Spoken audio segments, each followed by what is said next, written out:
Hey, and welcome to Anne's Family Recipe. Today I'm making some Super Bowl party foods.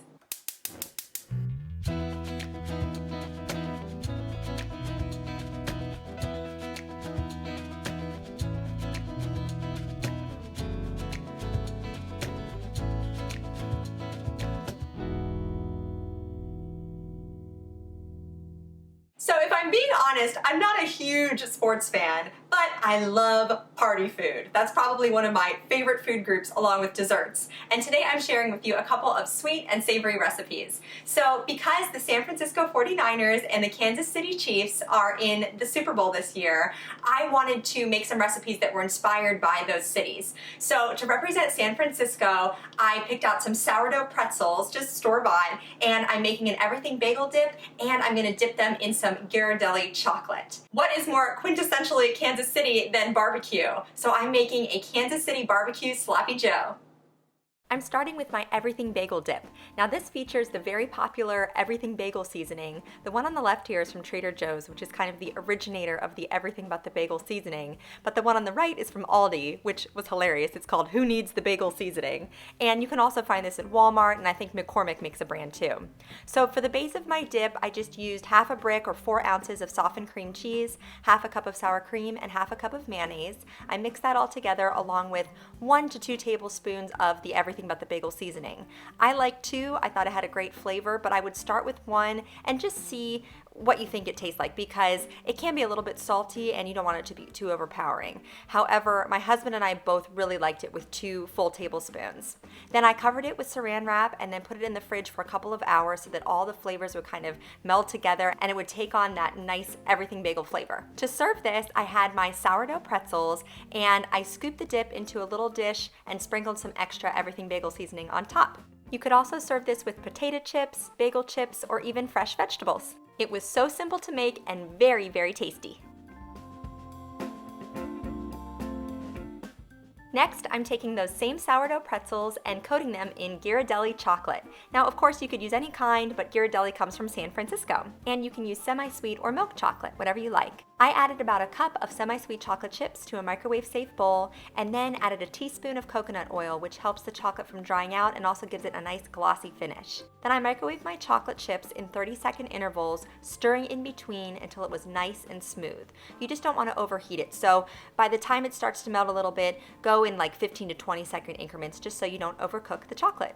Then I took those sourdough pretzels again, and some of them I dunked just halfway into the chocolate, and you always want to tap it on the side of your bowl to get rid of any excess, and then lay it on a piece of parchment so that it'll start to dry. And I found these leftover Christmas sprinkles in my pantry, so I had some gold or yellow, whatever team you're rooting for, stars, and some red sprinkles too. And you can see here I also dunked some whole pretzels in the chocolate too. It was kind of hard to choose which one I preferred because it was nice to have some bare pretzel to hold on to so you didn't get any melted chocolate on your fingers, but of course, more chocolate isn't a bad thing either.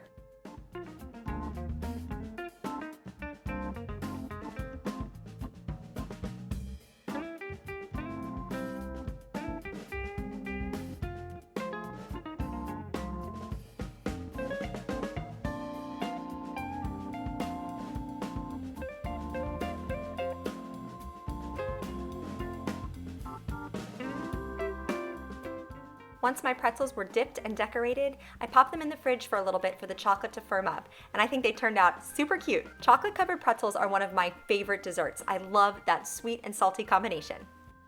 Last but not least are my Kansas City BBQ Sloppy Joes, which were hands down the best Sloppy Joes my husband and I have ever eaten, so I cannot wait for you to try this recipe. I started with 1 sweet onion. It was pretty small. I diced up the whole thing very finely, and then I added it into a skillet with a pound of ground beef. And I cooked this until the meat was brown and the onions had started to soften. Now, my husband wished that I had caramelized the onions prior to adding the beef, but I forgot to do that and the beef was already in the skillet, so I just went with it. But if you want to add a little olive oil and heat up the onions first just so they start to brown, that is totally fine. It'll just add a little extra layer of flavor. So my ground beef is cooked through, and I use my wooden spoon just to push it to the side and grab my turkey baster so that I could remove all that excess grease.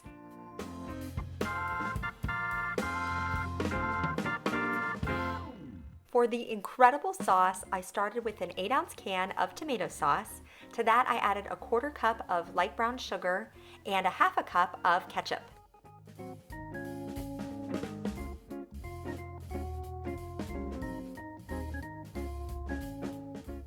Next was a 1/4 cup of apple cider vinegar, followed by a 1/4 cup of molasses. So this is a nice tomatoey sauce that is tangy and sweet and so good.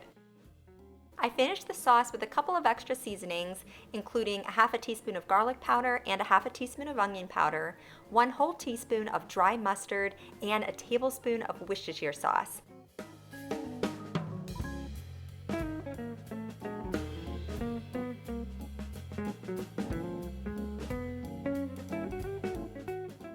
Then I seasoned everything with salt and pepper to taste and stirred it all together.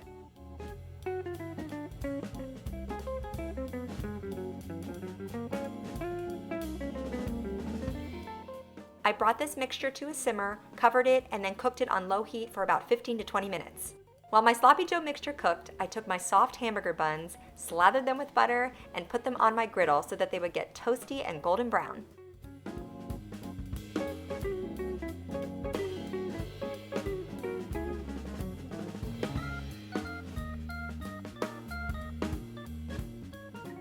After the meat mixture had simmered for about 20 minutes, I assembled my sloppy joe sandwiches. So I just took a toasty bun and scooped some mixture on top. You can also use a slice of cheddar or American cheese, that tastes great too. But like I said, these were absolutely amazing. Don't forget to subscribe to my channel and give this video a thumbs up if you like today's recipes. Thank you so much for joining me here in my kitchen, and I'll see you again soon with more family recipes.